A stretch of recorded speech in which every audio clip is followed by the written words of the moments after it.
Welcome to a very wintry Owl Arcade. We are back working on our Asteroids Deluxe machine, and today I'm pretty excited because we're going to be fitting some reproduction background artwork. So what I wanted to do is a quick unboxing and comparison video of the original artwork to the reproduction artwork from Phoenix Arcade. I will say at this point that this video is in no way paid for or endorsed by Phoenix Arcade. I am a happy customer of their product. They've provided exceptional reproduction artwork for my other projects. They're a local business to me. I want to support them, but I want to provide a fair and unbiased comparison of how this product compares to an original and let you make an informed decision as to whether that's the right solution for you and your project. We'll start by taking a look at the original background artwork and set our expectations for what the reproduction might look like. They don't compare it on the website to the original, so we're going to do the comparison for them. So let's talk about the actual design of the artwork itself. Well, I'm missing a part of my original background here, as you can see. So we'll be looking for key things like all of the larger asteroids, the spacing of those, the other ships here, the size and spacing. Now, as well as the larger, more obvious pieces of artwork, we'll be looking at some of the details on the side as well. You've got lots of individual dots and details here, which I guess stars and planets. That's going to be a tricky thing to reproduce 100%. So we'll be interested to see how good a job they've done there too. So in terms of construction, we've got several pieces that are kind of put together, origami style. We'll be looking at how well they've reproduced those. This original is actually made of two pieces. You can see a join line here. If we flip this over, you can see that there's one main piece on this side and they've glued this section onto the other side here. So this is actually made of two pieces. So I can already tell you that the reproduction piece is going to be a single piece of cardboard. One of the other features to note are these score lines on the original, on the rear of the cardboard. And that is to allow the artwork to be curved rather than a harsh crease fold. So I'll be very interested to see if the reproduction has these relief lines that are present on the original too. Then of course there's the colours themselves. How faithfully have they reproduced each of the colours that are used? We'll set the two side by side and we'll do an eyeball comparison of how the two look. Obviously this is older than the reproduction artwork. There could have been some fading of the original inks. And one of the cool features of the original artwork and the Asteroids Deluxe machine is that it has a UV light tube in the back. And the paint used in the artwork is UV reactive. So without further ado, let's get to the unboxing. And we're going to be very careful when going at this with a knife, because what we don't want to do is go through the packaging and into the artwork underneath. So I'll just start with this one here.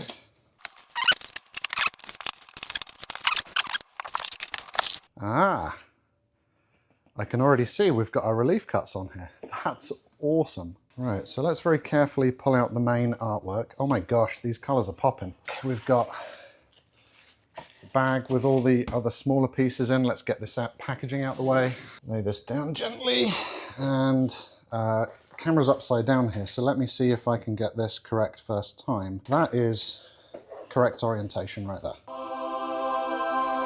And wow, that's looking pretty amazing. It looks much, much brighter than the original, that's for sure. So let's take the original and overlay it on the new reproduction and see how it works from a sizing perspective. And again, the reproduction is a single piece. The original has this stuck-on wing on the left-hand side, and I can see that the actual dimensions of this are they're pretty close. They're not absolutely spot on. I can't quite get this to sit right on here. Let me flip this over, and you might be able to see at the top there. We get this aligned, and we've got this overhang. So we are ever so slightly off, but not appreciably so. It's very close. I would say it's to 3 or 4 mil in the top corner. Again, I'm very pleased to see that we do have those relief scores on the rear of the reproduction so that it curves nicely. Now, how does the artwork blend in to the missing piece? Does that line up? It kind of does, kind of, sort of. That is not far off there. We've got the bottom of the ship present. We've got the bottom of the asteroid present. This all blends in very nicely right here. And this larger asteroid connects almost impeccably. Same with this smaller one here. That's really very good. Let's have a look at these little side wings here and see what's happening there. So the artwork there is ever so slightly off. This is a little bit lower down here on the original. This is a little bit higher up on the reproduction, but it's not far off. And in terms of the volume of space dust that we've got going on here, I'm not going to count all of these, but I'm just going to take some key points. We've got a large one here, large one here. They are present. They are pretty much smack dab where they're supposed to be. We've got these two outliers here. They are pretty much smack dab where they're supposed to be. We've got a different coloured planetoid here. That's a red one. We've got a red one here and another red one here. And we've got a red one here. And they're correct in terms of colour. You've even got a little cluster here actually where you've got some yellow and you've got a tiny red one. And they've got that as well. All right, let's unbag the accessories and take a look at those, shall we? I like what I'm seeing already. We've got some 3M tape on there so that will help us assemble these pieces in. Let's have a look at our spaceship. Again, the actual cutting of this is pretty close. I wouldn't say it's perfect, but the sizing is very, very close. We've got material cut out of here on the original, whereas we've got some material still present here on this reproduction. We've got a piece of material on the reproduction, whereas we don't have that material here on the original. So I might do something about that. Just take an X-Acto knife to it and try and trim that all off, because I would like to see that gone. There's our spaceship. Not 100%, but give it, what, 85, 90%? In terms of the colours, there's really no comparison. You can see that the original paint's faded. The new paint is really popping. The definition of some of these features is not as high, shall we say. Hopefully you won't see that too much at a distance, but it is kind of noticeable on this ship when you look at these two side by side. Let's have a look at these asteroids. So this is this one here. Everything lines up pretty well, actually. Like the ship, the artwork's a little bit blurry. The definition is not quite there, but actually this little set of asteroids here is pretty darn good. We've got some tearing up in the corner here where the machine didn't cut this out properly. So again, I'm going to take a nice sharp X-Acto knife to that and do a little bit of remedial work there before we fit this all up. So let's have a look at this side. Okay, so again, we can see immediately that we've got some material that has not been cut out. On the original, this is cut out here. On this reproduction, we're seeing some material still there. So, same problem as the ship. They've not got all of their cut lines 100%. They're missing a little bit there, taking out a bit of material. But overall, same as this other set of asteroids, really. The cut lines are pretty close to the actual art. We've got a little bit of tearing in the corner here where I guess the tool did a bit of a pirouette and has kind of munched the corner in there a touch. Otherwise not too bad. I've just noticed something here actually. The thickness of this card is quite a bit thicker. I would say 20% thicker, maybe. And then we've got all of our construction pieces here. We've got some pieces here that need to be popped out so this can all slot together. We will do that during the construction phase of this. I'm not going to compare those construction pieces too thoroughly to one another. But I would say, just based on what we've seen so far, we've got some remedial work to do on these asteroids and this ship. The fit is pretty good. The artwork's a little bit blurry. The colors are really difficult to compare directly because they are so different. The original's aged quite a bit and the reproduction is very bright and vibrant, so really difficult to compare the two. We have performed some remedial work, so let me just show you how these now compare. So we had some issues around the top here and on the back with the material not having been removed. We've now done that, and I noticed this just after having done some cutting out, that the cut has actually taken off some of the artwork down here. We're missing a little bit of the back of the, I don't know what that is, part of the propulsion system, part of the ship, don't know. But that is missing, We tidied up a little bit around the old pylons on the end there as well, so that's a little bit closer. I did not bother doing anything here for fear of cutting too much material off and really damaging it, so I can live with that. But this is altogether much closer to the actual original cardboard than it was before. And likewise, here's this block of asteroids where this material was still present before. So I've just removed that. Now these are a much closer match to each other than they were before. So let's get this stuff assembled. So again, using the original pieces as a guide to figure out which piece goes where. Yeah, this is the piece for the ship, and that goes over here. Let's be careful not to get that upside down. Got my X-Acto knife here so that we can pop out these construction pieces, these slots. And of course I'm just going to throw the debris across the basement floor here for the cleaning fairy to sort out. That's not coming out so well. I think what I'm going to do is quickly take these pieces with these slots back upstairs to the mat so I don't damage anything down here. I don't want to do this freehand and screw something up. Alrighty, I had to pull this upstairs quickly because I realised that the slots in this main piece of background art had not been cut all the way through either. So I whipped that upstairs onto the cutting mat with the X-Acto knife. Again, nice new sharp blade. Pulled those pieces out, and I've oriented it in my direction because what I don't want to do is screw this up while filming it so that it's in the correct orientation for you. So I'm going to film it backwards and then flip it 180 for you. There's one other thing I've just realized here. So these original pieces, as they are pushed through the back panel, there's double-sided tape that sticks those down, keeps those tabs down and stops these pieces from falling out. I'm not seeing those pieces of tape on here. They've got the main pieces of tape where the artwork sticks onto the construction piece, I guess you'd call it. But nothing as far as securing these things in place goes. So I'm going to have to source some double-sided tape for that myself. Be right back. Alright, I found some mounting tape in a drawer upstairs. I think this is a bit of overkill really for what we need, but we're going to use it anyway. The original just had these strips placed onto the back, so that's what we're going to do as well. It's about the same width, it's not the same colour. I think it's going to work just fine for our purposes, so let's get this reproduction piece flipped over onto its back and get some tape next to the slots.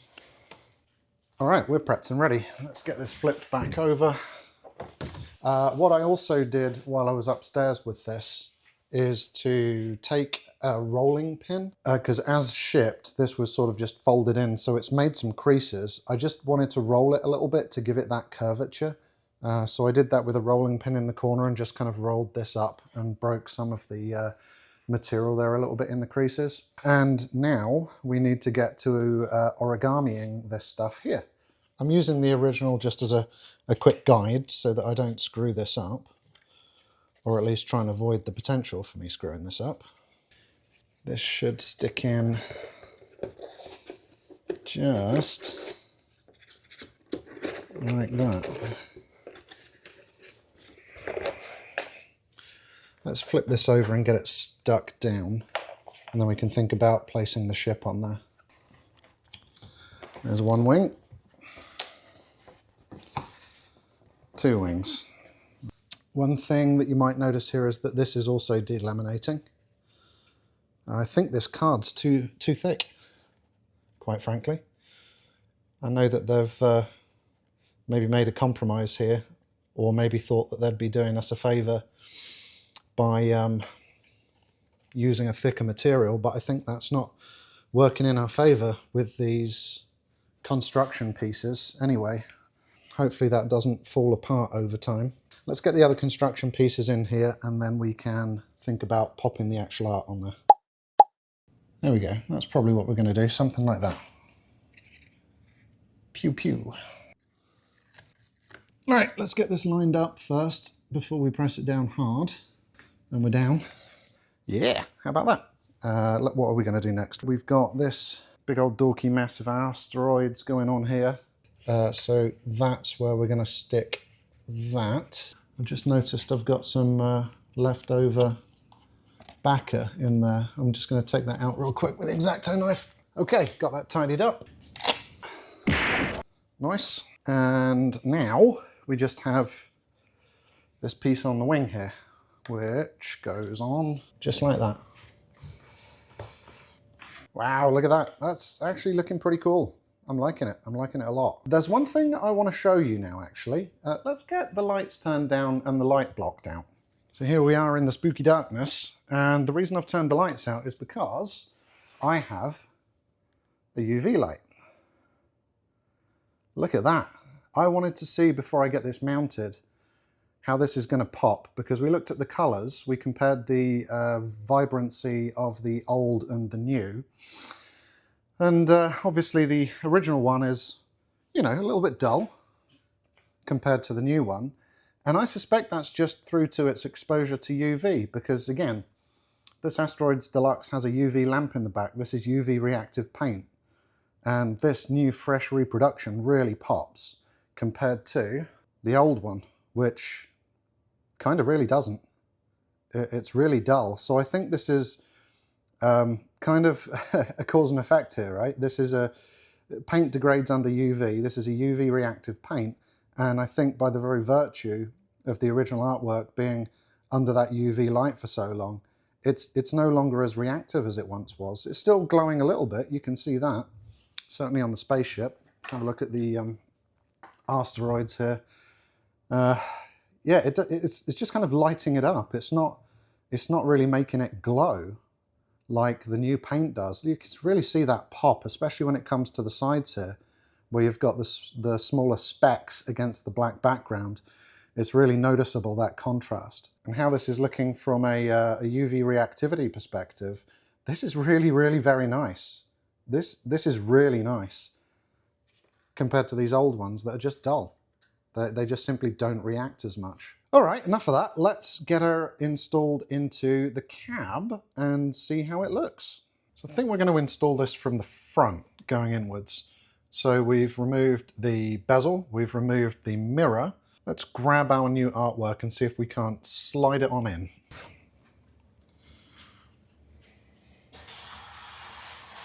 There it goes. There's that pesky wire. Okay, so I think I'm going to need a hand with this. What I want this to do is fit as snugly up inside here as I possibly can get it. So I'm going to need somebody to come in and hold that for me, so that I can then come in with the staple gun and pop a couple staples in the top here, and the same in the other side, right up in here. So I'm gonna need another pair of hands to help hold that up in position for me. Okay, I didn't catch it on camera, but we're in. I had my daughter come around the back and support the rear of the artwork. So, and I was kind of in here, you wouldn't have been able to see a darn thing. I was getting it aligned so that there's a consistent gap all the way down each side for the mirror to slide back in. And then I just got my staple gun upside down and bop bop, 2 staples in each side at the top just to hold it so that it doesn't drop down. And we're ready to reassemble this and get it turned on and see how it looks. Okay folks, we are lights down reassembled. I'm just going to sneak around the back here and flick the switch and let's see how she looks. Wow, look at that. That really pops. That's really very nice. It's going to take a second here for the old CRT to warm up. There it is. I think I need to do a little bit of brightness adjustment, but we've got it. That's Asteroids Deluxe right there. That is really very bright and clear. What a nice result. So what am I going to rate this reproduction artwork from Phoenix Arcade out of 10? I am going to give it a solid 8. I'm quite a harsh critic. So I think 8's pretty good. We've walked through some of the shortcomings. The resolution of the artwork is not up to the original standards. It's good, but it's not up to the original standards. It's a little bit blurry, especially on the spaceship. The level of detail is just not quite there. The fit and finish, the overall dimensions compared to the original, they're not quite there, but they are very close. I do like that they have put the creases in the rear so that you get the curvature, and you can't see it on the camera here very well, but I can see that the corners there at the back, they are curved in. They're not right angles. So that's really very cool. The coloring, again, difficult to compare the colors of the reproduction versus the original. But I would say, you know, with the vibrancy that we've got here, the way that this is really popping with the UV, the old one really didn't. It was really very dull, to the point where I wondered if the UV tube was actually working on the thing. So yeah, this is really, really popping, and it looks awesome. Now you're gonna pay for this. It is not cheap. So it's $175 US for the artwork itself. Then you've got to pay shipping on top, which from memory was 35. Then you've got to pay tax on top of that. So this is going to cost 200 bucks plus for this reproduction artwork. There's really no competition. As far as I'm aware, Phoenix Arcade is the only joint that is producing this artwork. So I'm really appreciative that they're doing that. I'm going to provide some feedback to them on the fit and finish, some of the cut lines being a bit off, some of the cuts not having been made at all. There's an opportunity for a version 2 there, which will be even better. Well, that is all for this video. Thank you ever so much for watching. I do appreciate it. If you've enjoyed it, don't forget to leave a thumbs up before you go. Also, don't forget to subscribe to the channel if you haven't already. And if you feel like getting involved, why not drop a comment? So until next time, love you, bye.